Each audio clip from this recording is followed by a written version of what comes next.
Jason here with Dirt Race Life, Saturday Night Racing. Let's get on the track.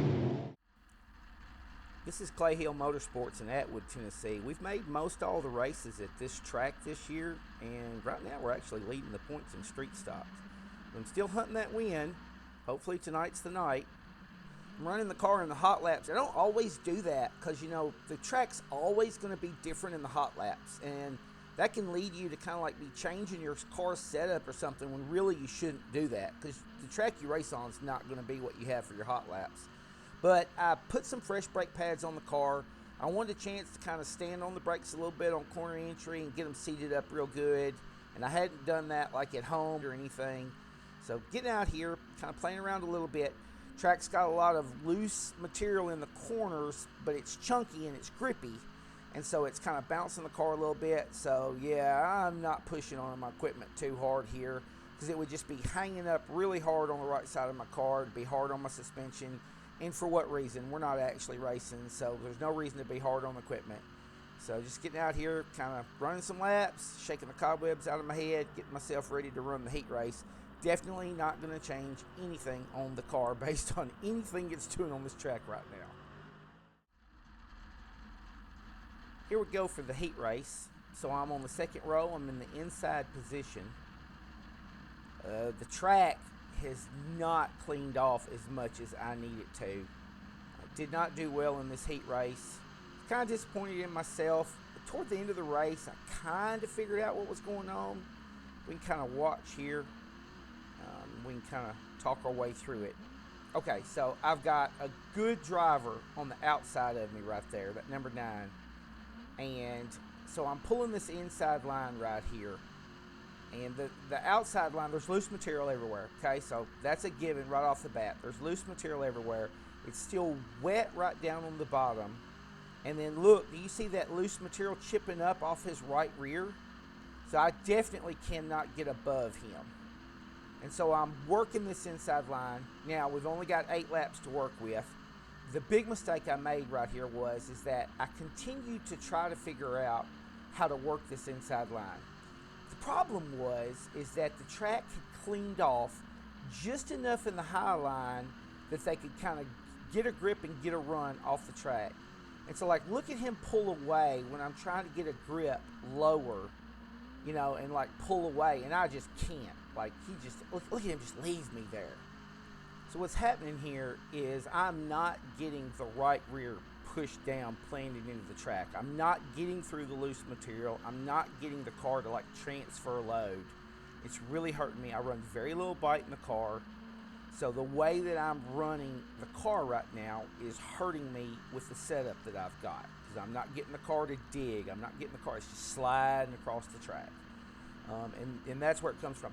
I think I could have done better if I had realized early on how that the car was like not rotating and not working, and I probably could have got on that high line, pulled right up into his rear, you know, of his car, like just like got that run going the same as him, and then took and like, for example, ran him down the straightaway by being in the line behind him, and then swept to the outside and slid across.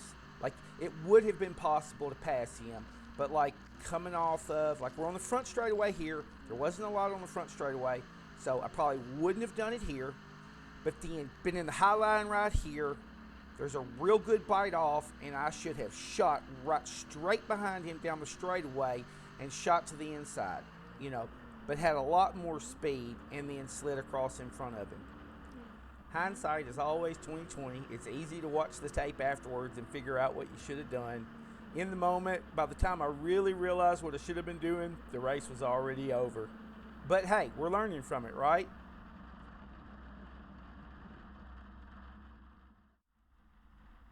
We're rolling out on the track for the feature. And important point right here. A lot of times track will tell you, say, well, you can't win or lose a race on lap 1. That's not always true. So I left my car alone. I said, I've got the car I need. I looked at the track. I'm like, the track is better. And I had to make a mental decision. My car will stick. I need to get out front. I need to get out front immediately before this guy in front of me gets in his line, and because he's just as fast as me, and if he gets in his groove and gets in his line, I'll have trouble passing him. So I have to have more faith in my car that it will stick, and I have to beat him right off the bat.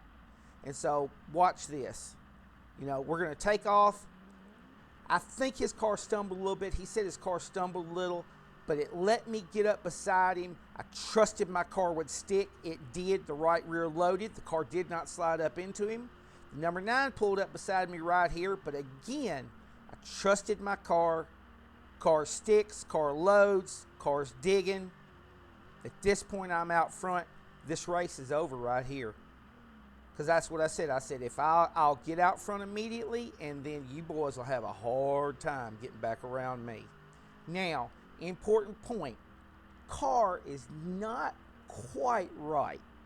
It's good enough. It's good enough. But like down this front straightaway, there wasn't any bite. Turn 1 and 2 here were fantastic. I want you to look at this brown right here, right there. I could absolutely put it on the floor right there. So I was getting just a rip and run down the back straightaway. If you notice, like on the steering wheel, down this front straightaway, I'm kind of having to jockey the steering wheel because I'm chasing the car, keeping it going straight because the rear end's dancing. But down this back straightaway, I kind of like calm down because I can hold the car straight because I'm getting that hard pull. And right now, what I'm doing is I'm kind of paying attention, like, do I hear anybody beside me? Do I see a car nose coming up on me or whatever?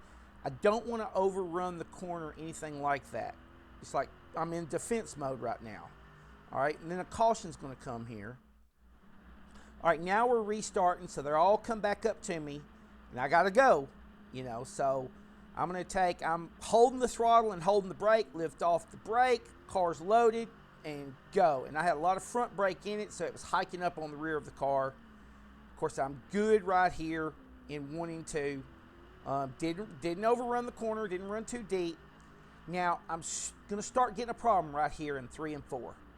All right, and here's what's going on.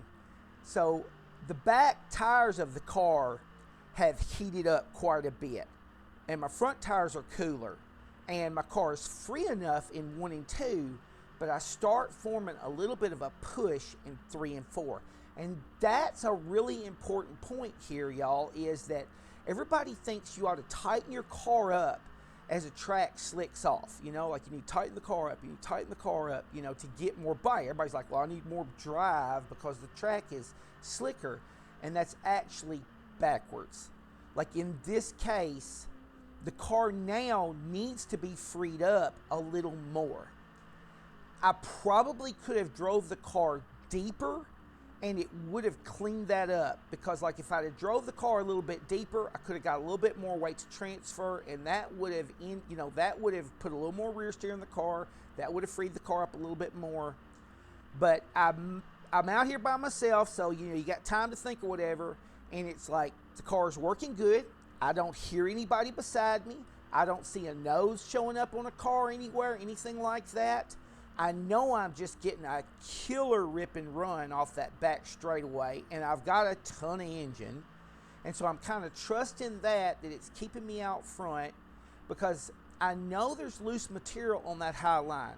If I run the car the fastest lap it could run, I also put myself at risk of letting that car get up in that fluff, letting that right rear get over that edge and off of that clean black and into that loose material, in which case my car's going to completely unload, and then I'm going to be pedaling off the corner.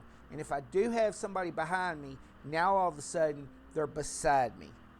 And so I made a decision here, like we're going to run the car we've got, and we're not going to like hunt around on the track looking for a little better situation. If I had been in second place, that turn in 1 and 2, I definitely would have changed my approach. But, it's like, hey, you don't mess up a working situation that's winning the race. And overall, also, it helped me, give me a little bit of time to realize what was going on with this car. Like, I'm still not quite free enough. I have the right side of my car heads up. The right rear is not stepped in at all. I've only got 60 pounds of bite in the left rear of this car. And yet, I was sitting here saying, you know what? I could be just a little bit freer, and this car would have been better. And it has taken me a long time to realize that drastic difference in setup and driving style, but it's really helping me now, y'all. So, pulling into the victory lane, really excited. Man, I wanted this one right here. I've been after this one all year, y'all. Finally got that Clay Hill win. Finally.